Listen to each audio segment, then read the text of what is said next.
What's up, guys? It's Tyler. It's been a while. We are here today with our shop HHR Rowdy, or the artist formerly known as Rowdy at this point.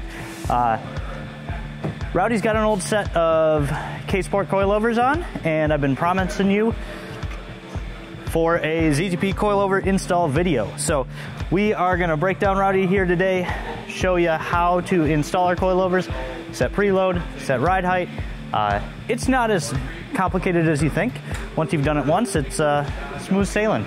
So I'll give you some tips, tricks. This install is going to apply directly to the Cobalt, will be almost identical. And then the Ion Redline is very, very close as well. The only thing that's different is their front top hat. So let's get Rowdy up in the air and get her going.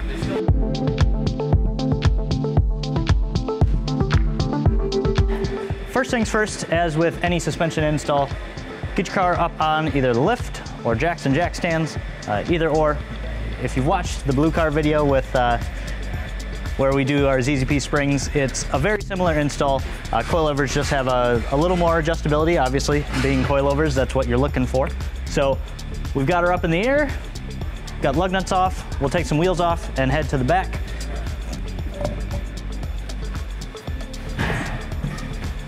Good look at that. These babies have seen some miles.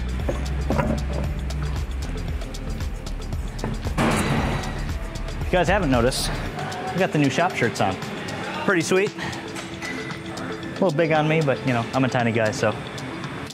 Okay, now that we're back at the rear. So what we're gonna do, since this had coilovers on it already, I took measurements beforehand, because we liked the way it sat. These rear shocks are blown, so they're useless anyway. I'm gonna lower the rear a bit over what we had it at. Easy way is with your wheel on the ground, just take a tape measure and measure from the ground through the center axle up to your body line here. These measured at 27.5 inches from the ground. Before, I'll probably crank it down another half, but first things first, we gotta get our old equipment off. I got an 18 mil up top and a 21 on the bottom for the rear shocks.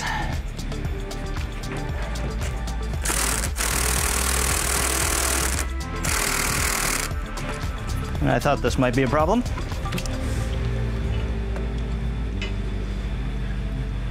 Let me go grab the old breaker bar.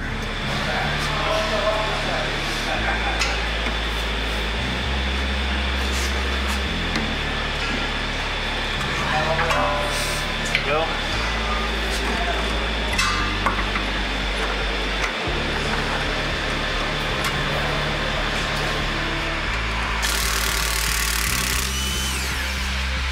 Bottom bolt loose, top one.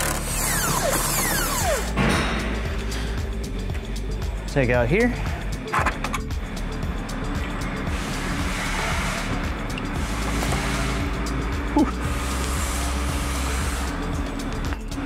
Have seen their better days. Okay, and because of the beam, you do have to do both sides, get them loose so you can get the springs out. I'm gonna raise this up, get my exhaust jack under it. If you're doing it on the ground, again, just a regular jack right in the center of the beam, or if you're working on one side or the other, because you will need to preload the springs.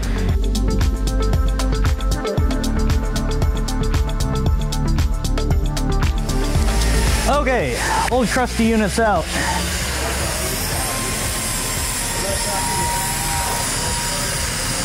Now we can wiggle our beam here.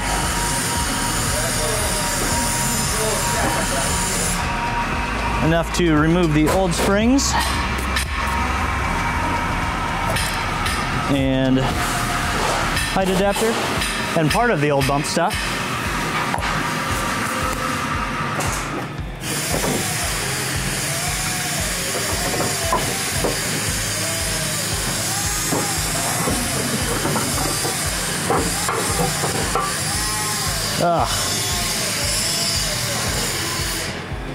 That one is seized. See if we can get a little leverage here.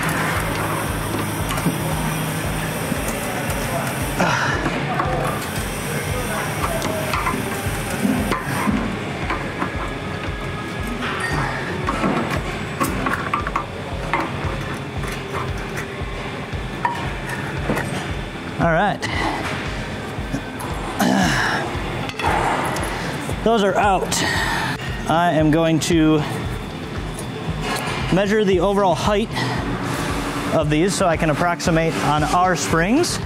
Okay, so our old unit here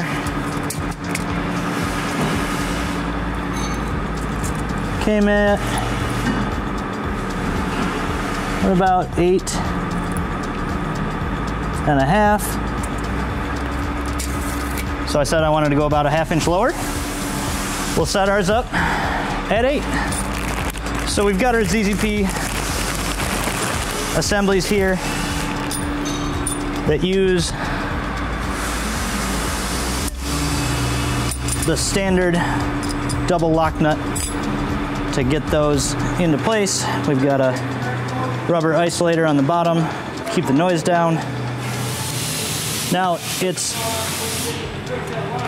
a little more uncommon to know how to set these, what they call a divorced setup, up correctly in the rear. Many people believe that the shock has something to do with ride height, but it doesn't. The only place that you're setting ride height is your rear springs. So, obviously, these are our standard kit. If you look online, look on the product page, you can see our super low version is almost a full inch lower to begin with. So what you'll do, you've got your spring perch here, that moves up and down to set your height. I mentioned we wanted to be around 8 inches, and somehow, on my first try, that's about perfect. So once you have this bottom one at the height you want with your spring, then you rotate your clock, or your top one, clockwise here, and once they touch, they start to grab. So what you'll do, take your included wrenches, you're gonna hold the bottom one in place and then tighten them together like this. If you're undoing, you do the opposite. So we're set there at height with any coilover install, because spring differences, you know, these springs have been on the car for possibly a decade now. They're gonna have some sag. They're gonna be a little bit softer than the spring rate might suggest, as all springs do. So we're gonna get them at that 8 inches, both sides, and I'll show you how to install them. Okay, now that we've got them at our set height, we're gonna install with our ZZPs, the adjuster goes on top. So we will just slide these in to make some room with our beam.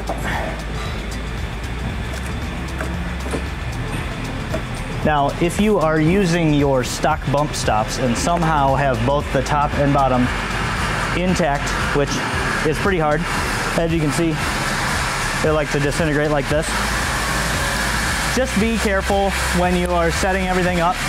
We did have one customer who had a top and bottom bump stop that when he installed everything together, the two bump stops were sitting on each other.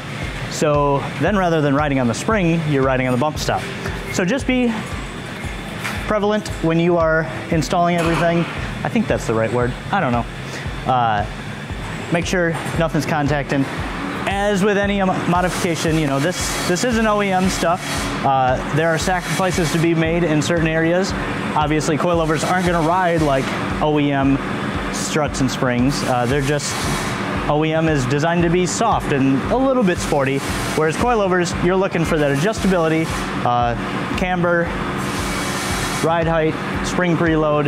You know, there's quite a bit you can do, damper settings, you know, and as I've developed these and helped develop these over the last couple of years, suspension is very, very intriguing, but there's a lot more that goes into it than you might think. So basically what I'm getting at is check everything over, make sure stuff's not touching stuff, make sure weans aren't touching, and I bet you'll enjoy them. So let's get that other spring in.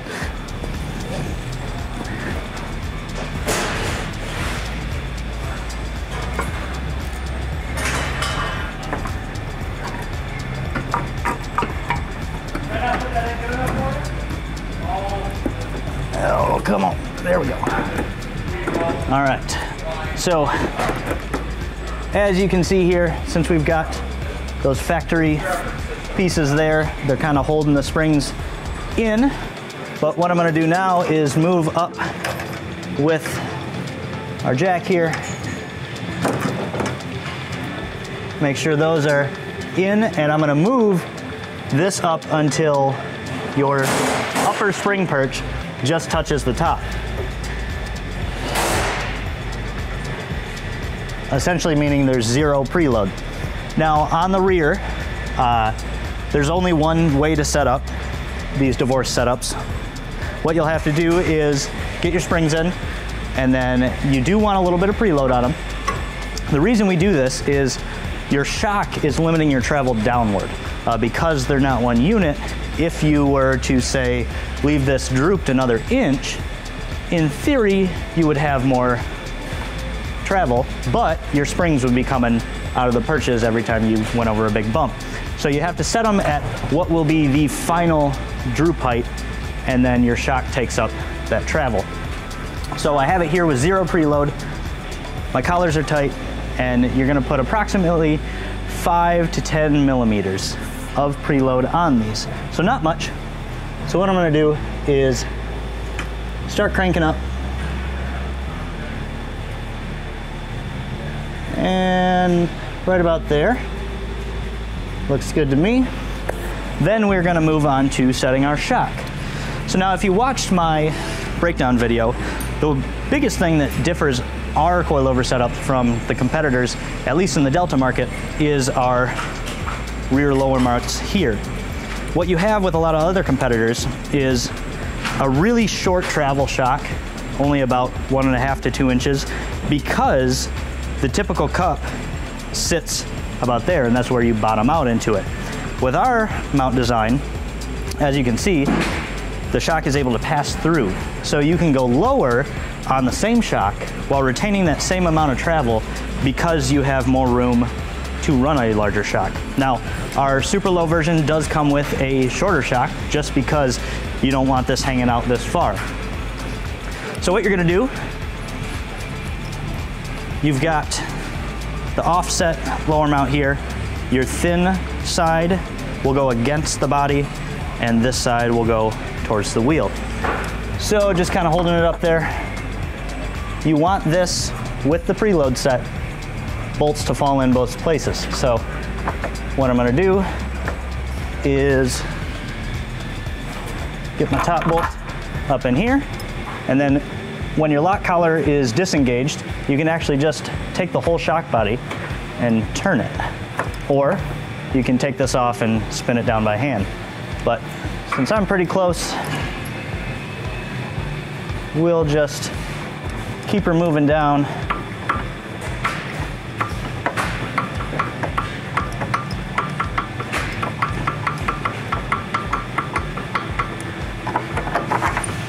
Make sure we're tight in there. We're almost there.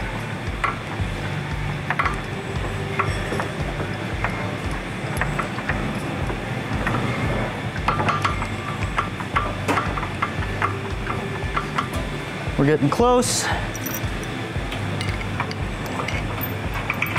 Still a couple more turns. We'll continue to turn that shock body until it gets lined up and that bolt drops in.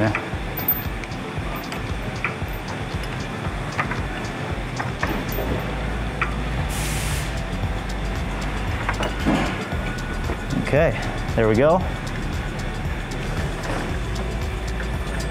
That throws it nicely there, and we're good to go. Now, once you're done setting your final ride height, this lock collar here, you'll obviously take your spanner wrench, lock it down, and you'll be good to go once you've tightened these. I want to make sure that we're going to have this ride height where we want it, so I am going to get the other side installed, get the wheels on, drop it down, see where we're sitting for height, then I'll go back in and tighten these permanently.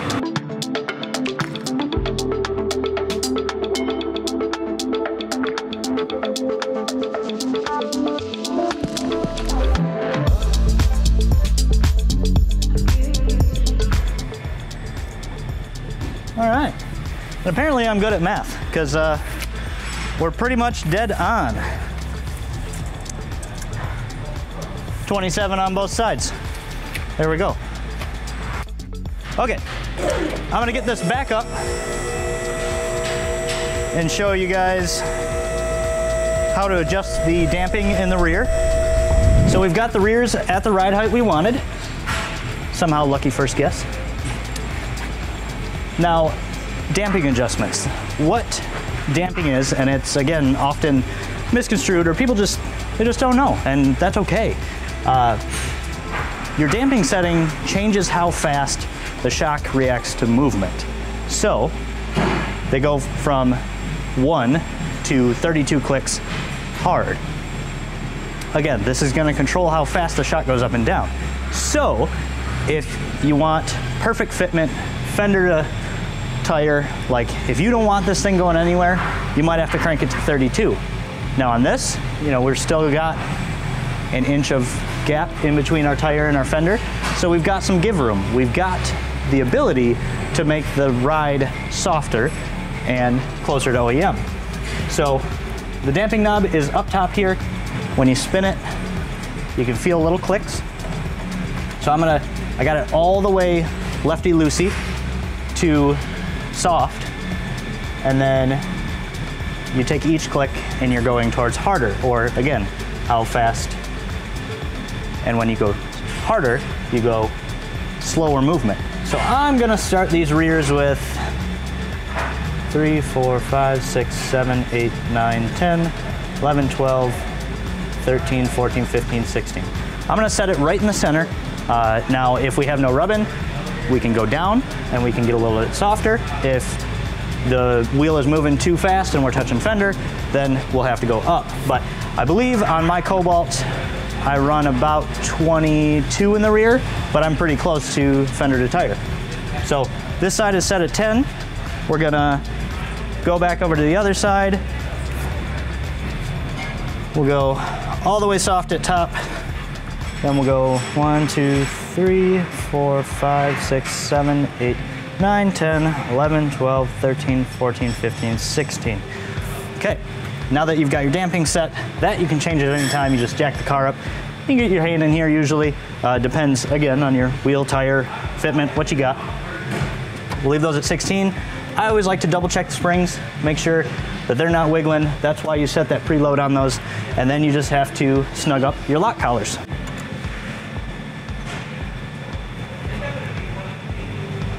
Make sure those are good. Anybody in the north, use anti-seize, use dry lube. I really like dry lube. Makes things a lot easier and it doesn't catch the gunk that anti-seize does. But next time you want to adjust your ride height, say you keep it low in the summer and want it up in the winter, you're gonna wish that that was on there. All right, and we'll torque those later. But I do want to show you one more thing while we're back here. You know, we've seen some things online, and I just want to address it again. Because of our rear lower mount design, it gives you more travel, it gives you more shock travel, which then lends itself to a better ride. But again, some compromises have to be made. We designed these coilovers around stock wheels. So LSJ 18s, LNF 18s, HHR SS wheels, and Ion Redline wheels. The fitment is tight, it is close. If air gets through here, you can see we are very close to the shock body here. Now, this whole suspension setup moves in a single plane. So this wheel is never gonna get closer to that shock body. So as long as you bolt everything up, make sure everything's fitted, undo your e-brake here in the rear and spin the wheel, make sure everything clears, then you're good to go. Now, Ion Redlines are very close. It is quite safe to run a 3 or 5 mil spacer on stock studs. Anything more than 5, you're gonna want extended studs so you have enough thread engagement on those. Now, we couldn't design these for all aftermarket wheels. Obviously, that's impossible, even with how limited our 5x110 lug pattern is. But just do your homework with any coilover. You know, you can run into it in the front with wheel fitment, and you can run into it with the wheel. Make sure it fits. Don't go driving down the road before you make sure everything clears. So we got the back done. Now we're moving up front. I got gloves on, it's grody in here. So before we take the old coilover assembly out, we have a few things we gotta do. You've got your little bracket here that holds your ABS line. So push that together to pop off your sensor connector. I'm gonna wiggle that out. Give me some more room. Then these two just slide out. And we're gonna tuck that back behind. Now, let's see if I've got any luck and this sway bar link will come off. Woo! It's always a good feeling. We get that undone. We can move our sway bar link out.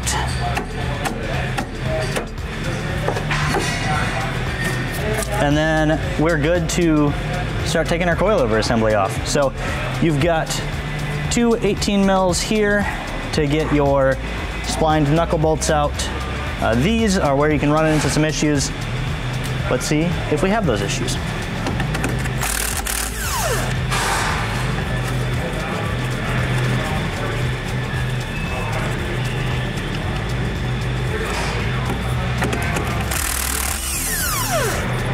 Okay, nuts came off easy. I'm gonna remove our bracket, and then I am actually going to put these back on, upside down,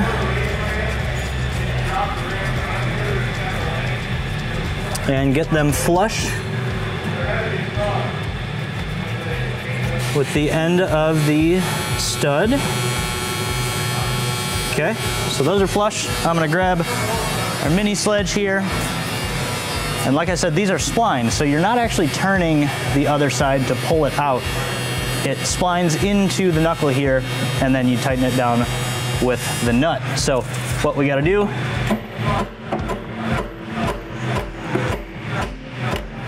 is get these to move.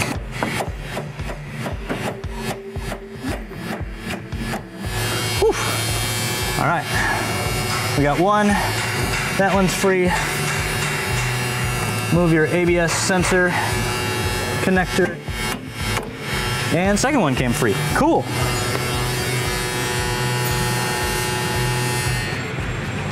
We are in business.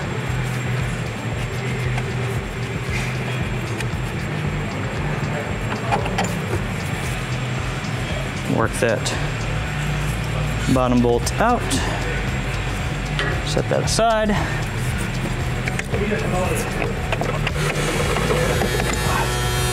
Push up on the knuckle, and there you go. And you can see here, because these bolts are steel and the knuckle is aluminum, they'll actually end up oxidizing together. That's that white stuff that you see in there. So when it goes back together, toss some anti-seize on there, go in there, it'll buy you a little time if you ever have to undo them again. Our assembly is now free, and it's only being held on by the top hat. So the car's gonna come down, pop the hood, show you what to do in there. Okay. So with any Delta chassis, except for the Ion, front top hat, you got three 13 mil bolts. HHR is a little harder to get to than the Cobalt, so we'll try and finagle in here. These puppies freed up. So we've got two of the three loose / off. Now when I undo this, the whole coilover assembly is gonna wanna drop because this last bolt is all that's holding it. So I'm gonna do this, and then our GoPro hopefully can see me grab it from the other side.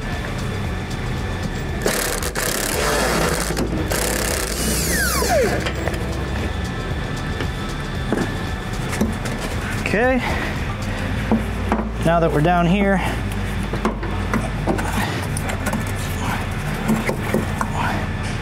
get it worked off the knuckle, and we're good to go. Woo! There's the old boy. So now, like I mentioned, we liked the ride height up front here. So what I'm gonna do is grab our new ZZP coilover and measure it and get it to about the same exact height. So what you can do, line up your top plates, because that's a known point where you're never gonna deviate from, and then try and get your lower mount bolts to about the same place. These are pretty close. Our coilovers are not set at a preset ride height out of the box. They're just kitted together on their way to you guys. So I'm gonna line that up. That looks pretty dang close to me. So we're gonna call that good for our first install. So with the coilover out of the car, it's real easy. Just run your lower lock ring down. Get it hand tight. And then install back in the car. Now I am going to check the preload on the spring just to be sure. So let me grab my spanner wrenches. So this way of setting ride height by using the shock body as the determiner is one way, and there are multiple other ways as well. If you're going for something more like track focused, or you want to get the most travel out of your shock and you're not just looking for stance boy or just a good looking car, easy to put together, then you would set up ride height differently. That'll come in another video. I am planning on putting these in the old blue car. I've got a plan, so we'll bring a more in-depth look then. So what I'm doing, I'm just getting this lower collar loose. As in, you can see your spring is loose. You've got your noise isolators down there. I'm gonna bring this to what would be zero preload, meaning the spring's not moving up and down at all. And then from here, I'll run my lower lock ring up until it's just touching. And then I'm gonna put, again, about another 5 mil of preload on this. So what I'll do is take the spanner wrench. This one, the lower, is gonna stay put.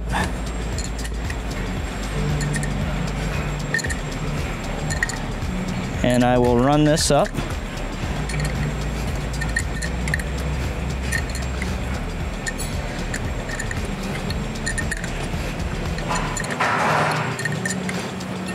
Now, as you can see when I loosened that earlier, preload is set out of the box, so you shouldn't have to worry about that.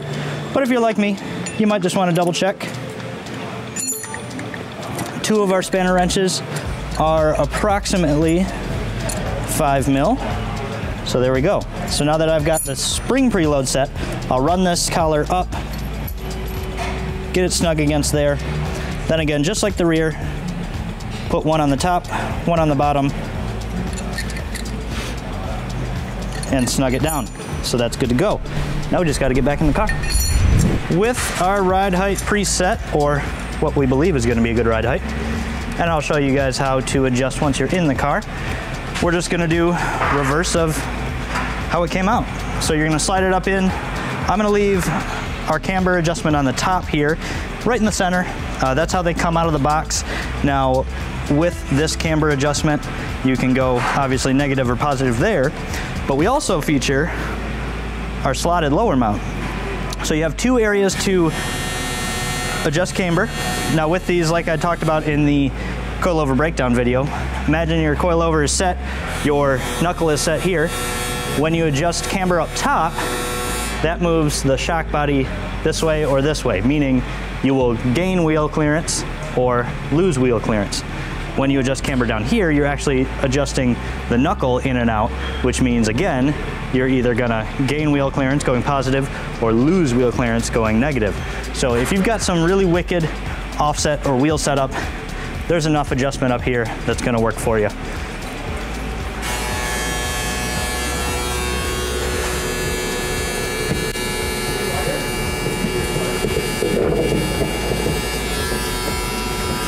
I'll get it started from the top.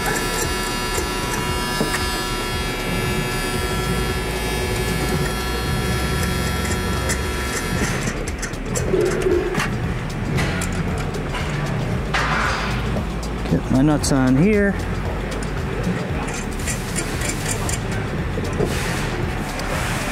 And I'm gonna snug up at least the one. If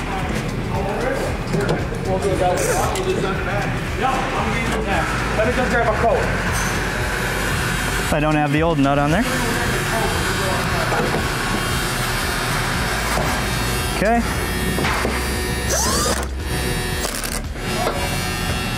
Now I'm not running these home with the impact because you don't need to. You don't want to snap one of those studs off. We got the one, we've got the other two started. I'll go ahead and snug those up while we're up here. All right, so now that we've got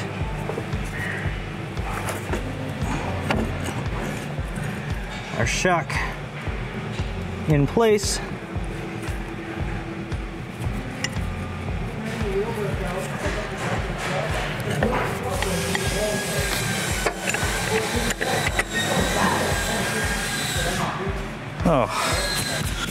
got the new shirt dirty, but that's what they're for. So you're just gonna want to get your knuckle bolts in place here. Might have to wiggle a little, go up and down a little. There we go, we're through. All right. Like I mentioned, you have camber adjustment down here at the knuckle, back and forth, so with this top one loose, you can see you can move in and out there. When you're setting up coilovers, any big suspension changes like this, you're gonna need an alignment afterwards, so I'm gonna set this with max positive camber out here, then the alignment shop can decide whether they want to adjust it down here or up top. So we've got that pulled out.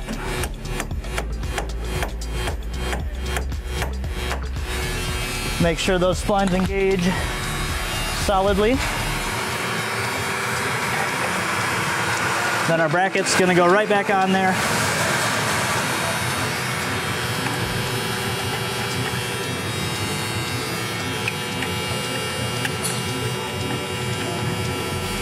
To 18 mils.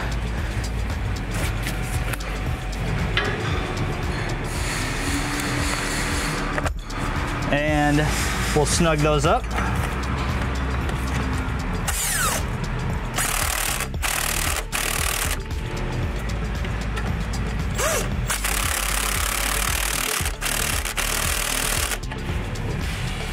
All right, those are snug. We can put our ABS sensor, clip that back together.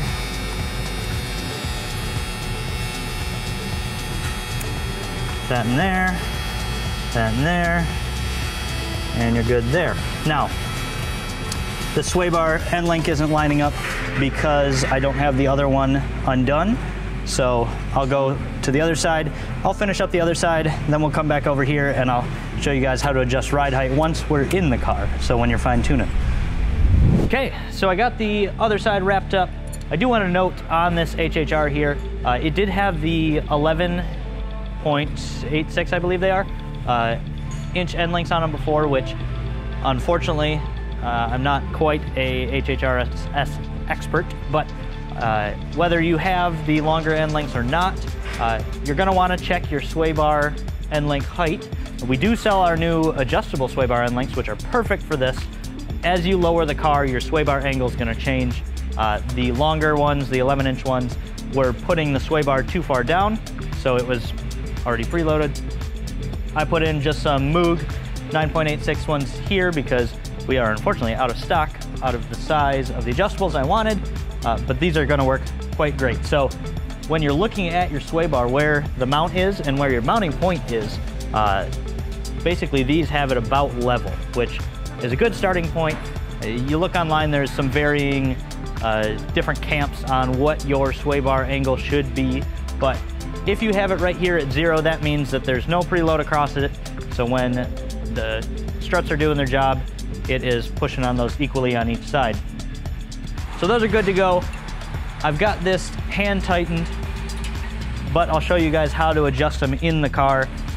So if you've got it back down and you did your measurements and you need to go up, you're gonna loosen this bottom one. You gotta get it off of your ring there. Now, it's gonna be advantageous to grab a measuring tape and measure from a fixed point to this lower collar. So adjustments in here don't exactly correlate one-to-one to out at the wheel because you are in about 6 inches here. So it will be some guess and check. It's not quite as easy as the rear, but right here, so I am at basically 5 1/4 dead nuts on. So if I wanted to go up 1/4 inch, we'd want to get to half, 5 1/2. So basically you just grab this whole shock body and twist. And what that's gonna do is move it upward and bring the whole unit down. Do a couple twists there. See where we're at, 5 3/8. Now if you've had them in the car for a while, they'll probably be a little harder to turn than this. So what you can do is take your spanner wrench, grab and twist.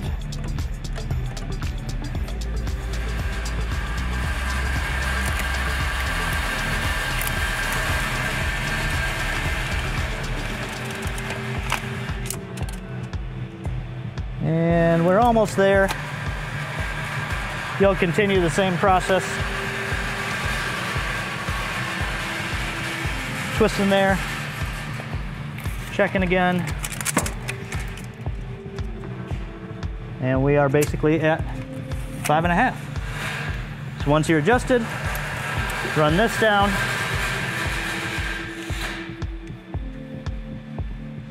Get it hand tight. Then take your spanner wrench and snug it up. Ride height is set at the front. Like I mentioned earlier, I kept the camber where they come out of the box on the top plate, but always a good thing, go ahead and check those nuts and studs on the top. They're a 5 Allen, and this side is nice and tight. We're good there. All we have left is our damper knob. So in the bag, you have these little plastic or rubber grommets there. That's what secures it down in. So all you do, drop it down in, get the rubber tight, get it all the way there. And then just like the back, lefty-loosey, righty-tighty. Righty-tighty is gonna be harder, so I'm gonna start at 0 and go 1, 2, 3, 4, 5, 6, 7, 8, 9, 10, 11, 12, 13, 14, 15, 16.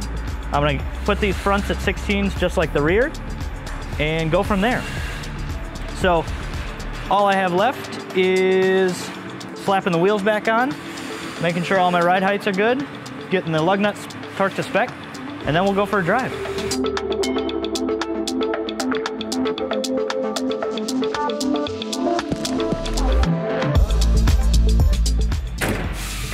All right, everything's buttoned up. We got everything tightened down. Like I said, any major suspension work, you're gonna wanna go get in alignment. Obviously, you wanna make sure your toes in check, camber's in check, all that. That's gonna contribute to tire wear, many different aspects. I'm gonna go take this for a rip, see how it feels.